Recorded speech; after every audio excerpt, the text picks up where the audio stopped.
आप सभी साथियों का द एग्ज़ाम सवार के इस लर्निंग प्लेटफार्म पे बहुत बहुत स्वागत है। आइए शुरुआत करते हैं आज के इस सेशन की इन क्वेश्चनों से। और यदि आप इस सीरीज़ से जुड़ चुके हैं, इस चैनल से जुड़ चुके हैं, तो आपको पता है कि इस सीरीज़ में हम लोग जो पेट 2021 का एग्ज़ाम हुआ था उसके प्रश्नों को सॉल्व कर रहे हैं। और यहाँ पे अभी इस सेशन में हम लोग सेकेंड शिफ्ट के क्वेश्चन को सॉल्व करने जा रहे हैं। और ये जो क्वेश्चन है यहाँ पे, ये 96 से 100 तक यहाँ पे हम लोग सॉल्व करेंगे इसमें। ठीक है, देखिए सबसे पहली बात है कि यहाँ पे चूँकि हमें सीखना है तो ज़रा सा इत्मीनान से इसको समझने की कोशिश करिए आप। देखिए कहा है कि ये स्टडी करना है, study the table and answer the given question. क्या है ये, कैसा टेबल है, ये पहले बताया है यहाँ कि भारत में 2010 से 17 के मध्य फसलों का उत्पादन दिया हुआ है इस टेबल में। ठीक है, तो पहले तो आप जब ये टेबल देखें तो एक छोटी सी अंडरस्टैंडिंग आपकी देखते ही बननी चाहिए। कैसी बननी चाहिए, तो आप देखते हैं कि ये जो दे रहा है ये वर्ष दे रहा है ना, 2010, 11, 11, 12, 12, 13, 13, 14, है ना। इस तरीके से ये जो कॉलम है ईयर का है। और इधर देखिए तमाम प्रकार की फसलें हैं, गेहूं है, चावल है, बाजरा है, मक्का है, जौ है, दालें हैं और आलू हैं। ठीक, एक और बात समझिए कि जैसे मान लीजिए कि एक छोटी सी अंडरस्टैंडिंग के लिए कि मैं अगर इसकी बात करूं, ये जो नंबर है ये क्या दिखा रहा है। देखिए एक और बात समझिएगा कि ये टन में बात कर रहा है, इन टन्स में, यानी कि 7112 टन। क्या है भाई 7112 टन? तो आप जाइए, ये गेहूं का उत्पादन है, 7112 टन। ये क्या है, गेहूं का उत्पादन है। कब है, तो 12-13 में, ईयर 2012 और 13 में। बात समझ रहे हैं। उसी प्रकार इसमें से कोई भी डाटा उठा लीजिए। जैसे आप चाहते हैं कि मक्का का उत्पादन बता दो 11-12 में कितना है, तो आप गए मक्का पे और 11-12 आ गए यहाँ पे, तो मक्का का ये 60 टन आया ना। तो ये एक अंडरस्टैंडिंग है कि जब भी आपसे सवाल पूछा जाए तो इस डाटा से इस प्रकार से आप अपनी आवश्यकता के अनुसार चीज़ों को चूज कर पाएँ। ठीक है, चलिए बढ़ते हैं प्रश्न पे। तो ये जो 96 नंबर का क्वेश्चन है, देखिए क्या कह रहा है। कहा है कि गेहूं का, ध्यान रखिएगा ये किसकी बात कर रहा है, गेहूं उत्पादन में किस वर्ष के दौरान गिरावट दिखाई दी। इन शब्दों का ध्यान रखना है, किस वर्ष के दौरान। ये कौन सा वर्ष पूछ रहा है कि वह कौन सा वर्ष है जिस समय गेहूं के उत्पादन में गिरावट आई है। ठीक है, कमी आई है। गिरावट का मतलब क्या है, कमी आई है। आइए बढ़ते हैं प्रश्न पे, प्रश्न के उत्तर पे। देखिए जब आप यहाँ आते हैं 2011-12 में, तो इसके पहले तो कुछ है नहीं कि आप देखेंगे कि इसमें कमी आई है। इसके पहले कुछ होता तो उससे तुलना करते इसकी। तो यहाँ से आप शुरुआत करेंगे तो 2010-11 नहीं होगा। इसके बाद आप आ रहे हैं तो इसके अगले वर्ष में आप क्या देख रहे हैं, कुछ बढ़ा ही है, तो गिरावट तो नहीं हुआ। फिर यहाँ से यहाँ आ रहे हैं तो यहाँ भी आप देख रहे हैं कि ये कुछ बढ़ा ही है, तो यहाँ भी गिरावट नहीं है। यहाँ आ रहे हैं तो आपको देखिए ये 7100 से ये 1700 हो गया, तो गिरावट आई है, यानी कि यहाँ पे गिरावट आई है। ठीक है, और डायरेक्ट इसके नीचे भी देखिए ये 70 से 68 हो गया, तो आपकी गिरावट यहाँ भी आई है गेहूं के उत्पादन में।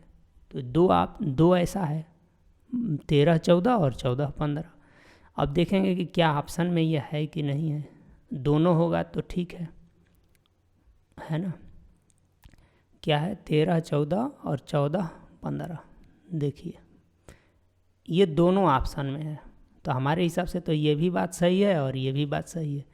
लेकिन अब ये जो प्रश्न है ये तो विवादित हो गया।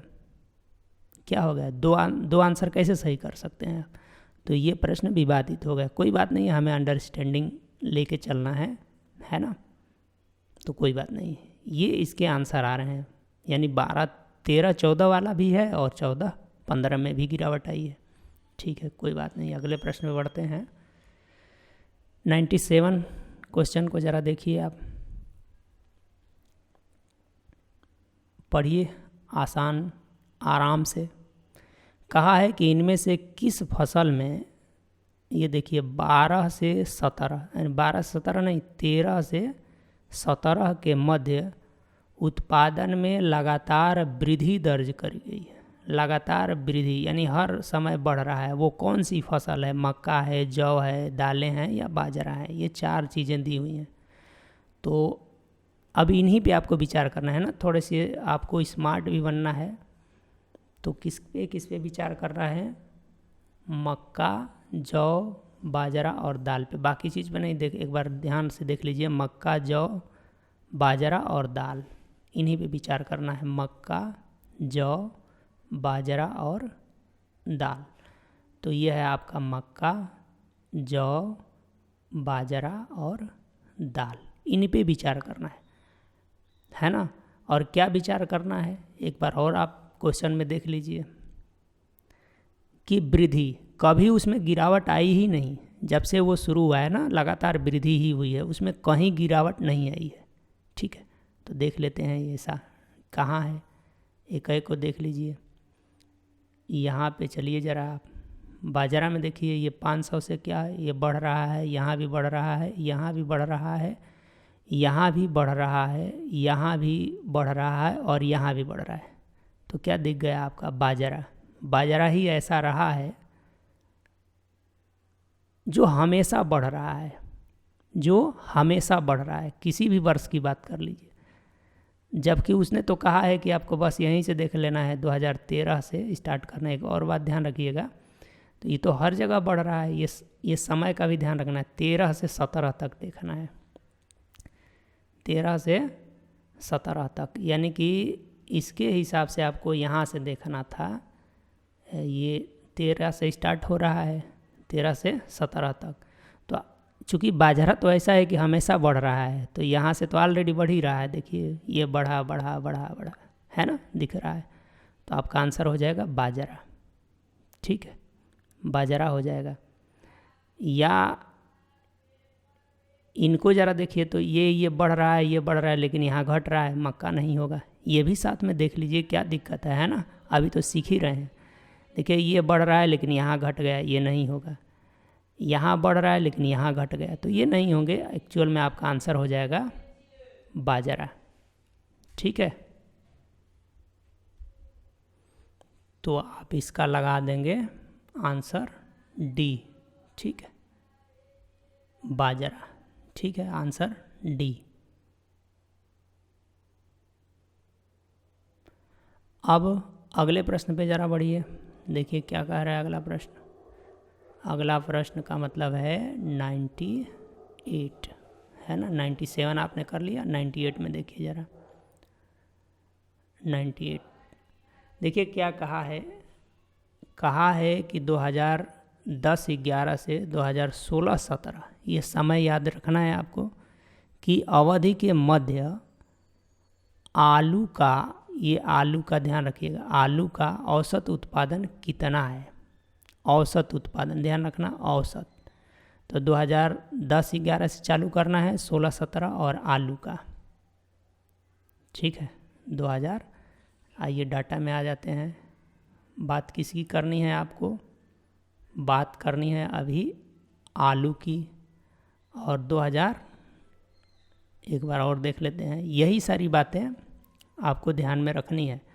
2010-11 से 16-17, 10-11 से 16-17, 10-11 का मतलब है, 10-11 का मतलब है यहाँ से 16-17 का मतलब है ये पूरा अंत तक। तो जोड़ लेते हैं और फिर भाग देते हैं। कितने डाटा है? 1 2 3 4 5 6 7 है ना। तो आप जोड़िए।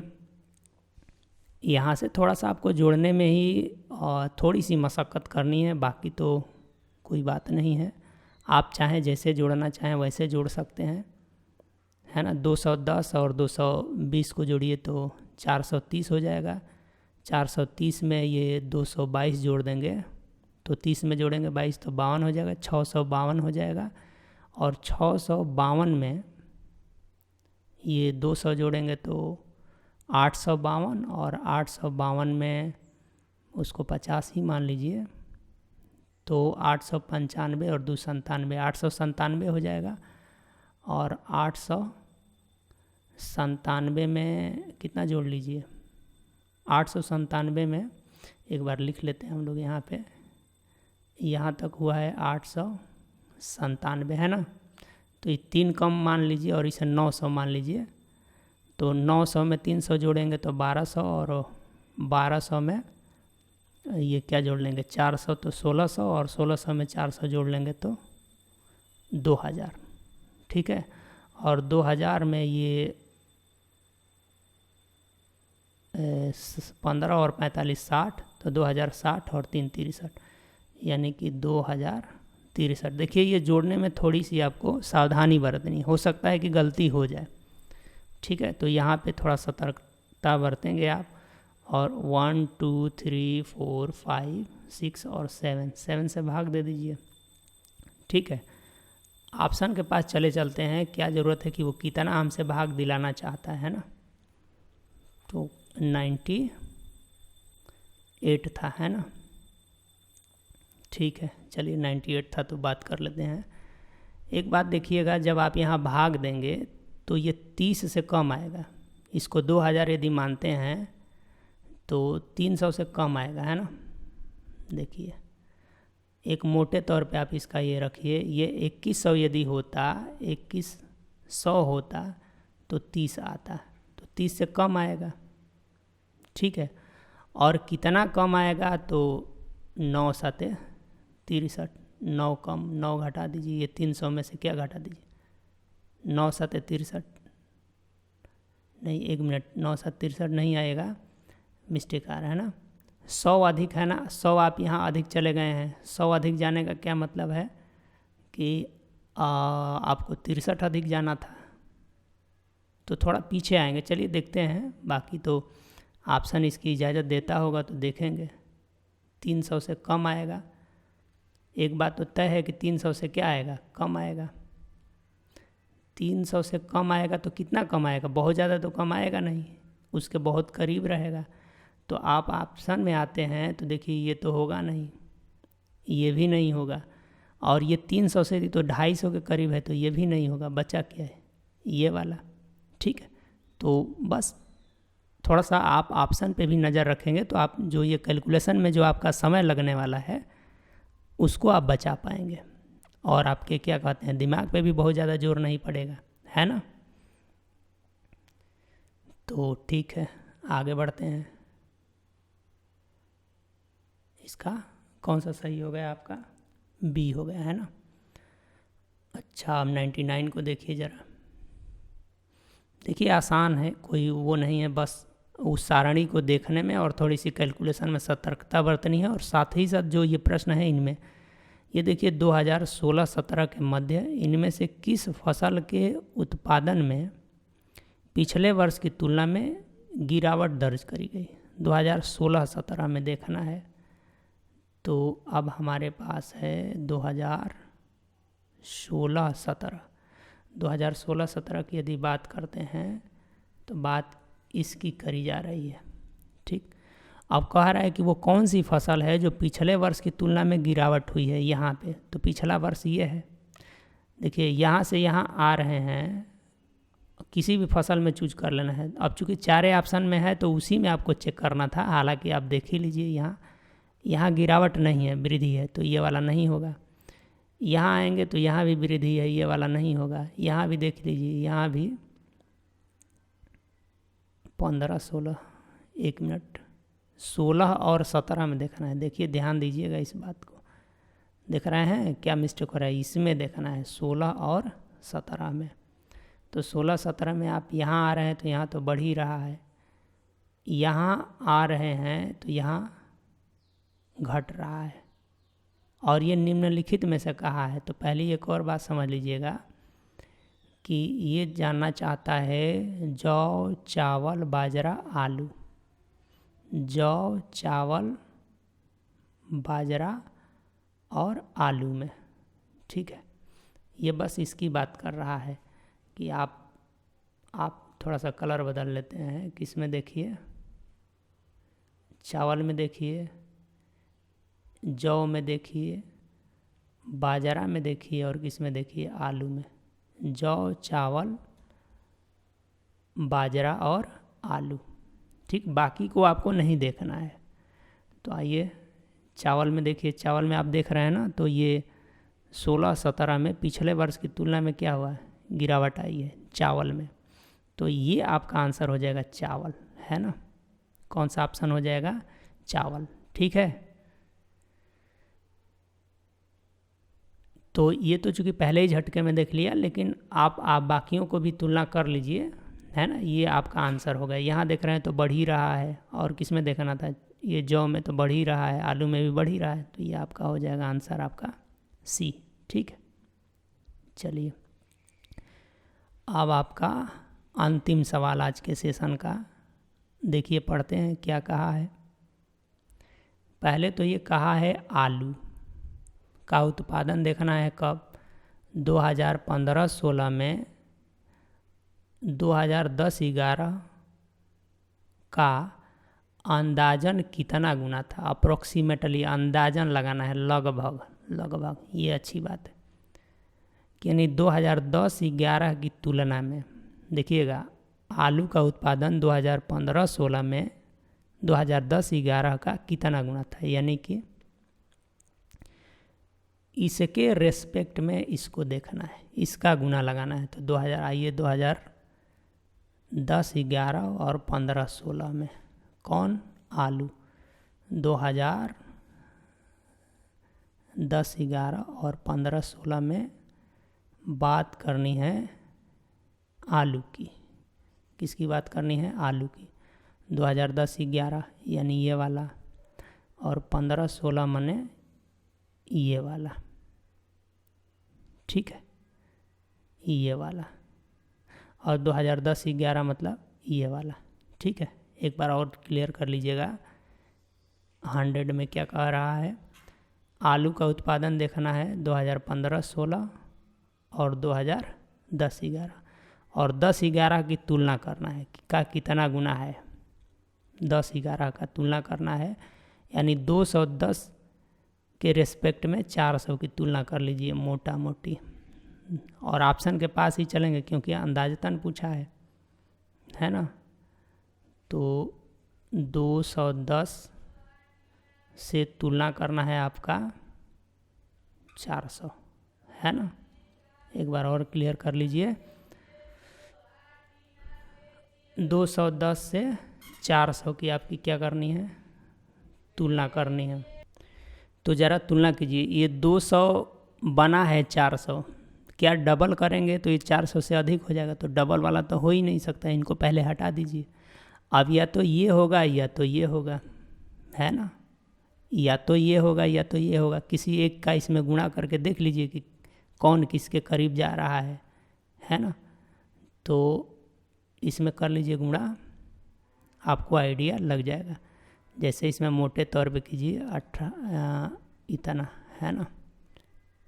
तो 18 दूना का ऐसे पहले 18 से ही कर लीजिए और फिर उसको करके देख लीजिए। या देखिए ना, इसको करने से अच्छा है कि इसका कर लीजिए 19 का, डायरेक्ट 19 का कर लीजिए, है ना।